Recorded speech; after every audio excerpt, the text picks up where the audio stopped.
यार अभी जो सबसे बड़ी जो ब्रेकिंग न्यूज़ है वो ये कि वॉल स्ट्रीट जर्नल का उनके सोर्सेस के हिसाब से उनको ये पता लगा है कि जो एसईसी ने ये बोला है कि जितने भी ईटीएफ अभी तक अप्लाई हुए हैं, चाहे वो ब्लैक रॉक है, फिडेलिटी है और जितने बड़े-बड़े इंस्टीट्यूशंस ने जो ईटीएफ अभी तक फाइल किए हैं, वो कॉम्प्रिहेंसिव नहीं है। कॉम्प्रिहेंसिव का मतलब ये कि कंप्लीट नहीं है, अभी उसमें कुछ कमियां हैं एंड मोस्ट लाइकली जो है वो रिजेक्ट हो जाएंगे। अब इसमें बड़ी समझने वाली बात है, देखो, एक होता है कि पहले जो स्पॉट ईटीएफ जब भी रिजेक्ट हुए ना, वो स्ट्रेट अवे रिजेक्ट हुए, मतलब अप्लाई हुए और रिजेक्ट हो गए, ठीक है। यहाँ पे वर्ड ये यूज हुआ है, और वो भी सबसे पहले अभी ना सोर्सेज हैं वॉल स्ट्रीट जर्नल के, बट क्योंकि वॉल स्ट्रीट जर्नल इतना बड़ा मीडिया हाउस है तो उनको पता है कि इस बात के क्या रेपरकशंस होंगे, क्या इसका इम्पैक्ट होगा। तो उन्होंने एक चीज वर्ड यूज करा है, वो ये है, इनएडिक्वेट है, कॉम्प्रिहेंसिव नहीं है, ठीक है। तो इसका मतलब ये है कि अगर वो चीजें जो कॉम्प्रिहेंसिव नहीं है, मतलब वो कौन सी चीजें हैं जो उसमें अभी तक ईटीएफ एप्लीकेशन में नहीं है, वो कौन सी ऐसी चीजें जो मिसिंग है, अगर उन चीजों को पूरी कर दें तो, राइट। एक होता है कि नहीं ये वैलिड ही नहीं है, ये नहीं नहीं ये एक्सेप्ट ही नहीं है। अब अभी अभी अमेरिका इस सिचुएशन में ही नहीं है कि हम स्पॉट ईटीएफ को अप्रूव करें। एक तो होता है ये नहीं, एक है कि यार अभी ये कॉम्प्रिहेंसिव नहीं है, ये इसमें कुछ कमियां हैं एप्लीकेशन में, तो वो कमियों को तो पूरा किया जा सकता है ना। तो डिफरेंस आप समझिए, इनएडिक्वेट और कॉम्प्रिहेंसिव नहीं होना is not equal to rejection.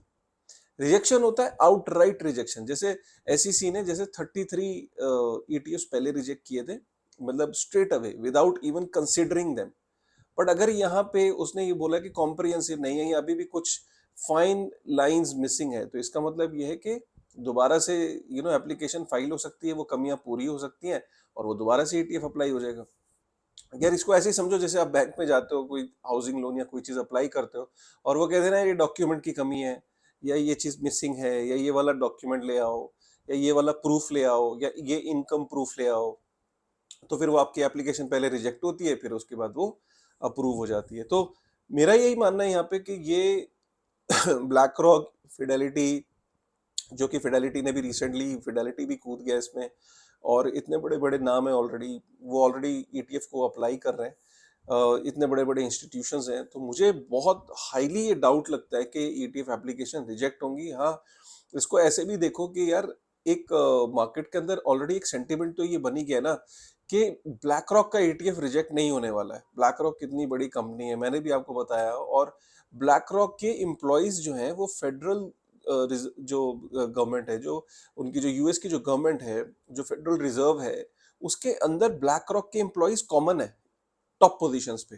मतलब वो ब्लैक रॉक में भी है और वो फेडरल रिजर्व में भी है, उसको तो कई एम्प्लॉयज को वो हायर करते हैं उनकी सर्विसेज को। तो कई लोगों को लग रहा था कि नहीं यार ये ना स्ट्रेट अवे अप्रूव हो जाएगा।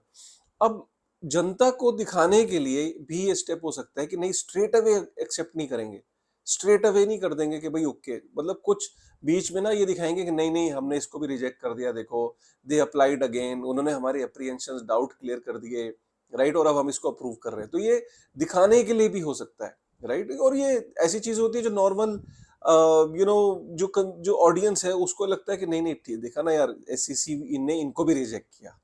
अब वो पार्ट ऑफ द प्लान भी हो सकता है, राइट। बट ये क्लियर है कि ब्लैक रॉक की एंट्री के बाद और फिडेलिटी की एंट्री के बाद स्पॉट ईटीएफ को क्लियर होना ही चाहिए, क्योंकि आप फ्यूचर्स के ईटीएफ को आप क्लियरेंस दे रहे हो। आपने जो बिटकॉइन के जो फ्यूचर्स ईटीएफ है उनको आपने क्लियर किया, स्पॉट ईटीएफ में आपको परेशानी हो रही है, क्योंकि आपको पता है कि स्पॉट ईटीएफ को अप्रूव करते ही बाढ़ आ जाएगी, इंस्टीट्यूशनल और रिटेल और पूरी दुनिया के अंदर जो है अलग अलग ईटीएफ्स जो है वो बैंक्स की तरफ से प्रपोज होना शुरू हो जाएंगे, फंड्स की तरफ से प्रपोज होना शुरू हो जाएंगे। इस न्यूज का बड़ा इम्पैक्ट होने वाला है। तो इसको स्ट्रेट अवे अप्रूव ना करके थोड़ा सा इसको और कॉम्प्रिहेंसिव और चीजें करके then probably they can apply again. So मुझे ऐसा लगता है, बट ऑब्वियसली मार्केट ने इसके ऊपर रिएक्ट किया है, मार्केट डाउन है। But then it all depends on कि आप ट्रेडर हो या आपका लंबा होराइजन है, आर यू अ हॉडलर। अगर आपका विजन बहुत लंबा है, बहुत लंबे समय के लिए आपका हो, तो आपके लिए ये न्यूज मैटर ही नहीं करनी चाहिए, because ultimately this has to happen, and when this will happen this will be that will be huge, right? But अगर आप ट्रेडर हो तो ऑब्वियसली आपके लिए कंसर्न है, और आपको मार्केट को कहते हैं ना टाइम करना बहुत डिफिकल्ट है। बट सिंस अगर आपने चूज किया कि नहीं मैं तो ट्रेडर बनूंगा, तो then that is completely your choice, right? So ये बड़ा इंपॉर्टेंट है। और आई एम श्योर कि आपको ऐसी खबरें जो होती हैं वो थोड़ा सा विचलित भी करती हैं, और खासकर जब वॉल स्ट्रीट जर्नल ये कह रहा है कि उनकी भी ये न्यूज़ एक सोर्स पे डिपेंड करती है, राइट? अब वो कौन सा सोर्स है वो इवन नोबडी नोज कि वो सोर्स कौन सा है, ठीक है ना? तो ये है, तो मुझे लगा कि ये एक इम्पॉर्टेंट अपडेट है, एक क्विक अपडेट है, आपको पता होना चाहिए कि अल्टीमेटली है क्या। तो मुझे लगा आप तक ये खबर जरूर लेके आऊं कि what is the reason that why markets are falling and why markets are in red, और ब्लैक रॉक का ईटीएफ क्या वाकई में रिजेक्ट हुआ है? नहीं, मैं कहूंगा कि अभी रिजेक्ट नहीं हुआ है, सिर्फ सोर्सेज हैं।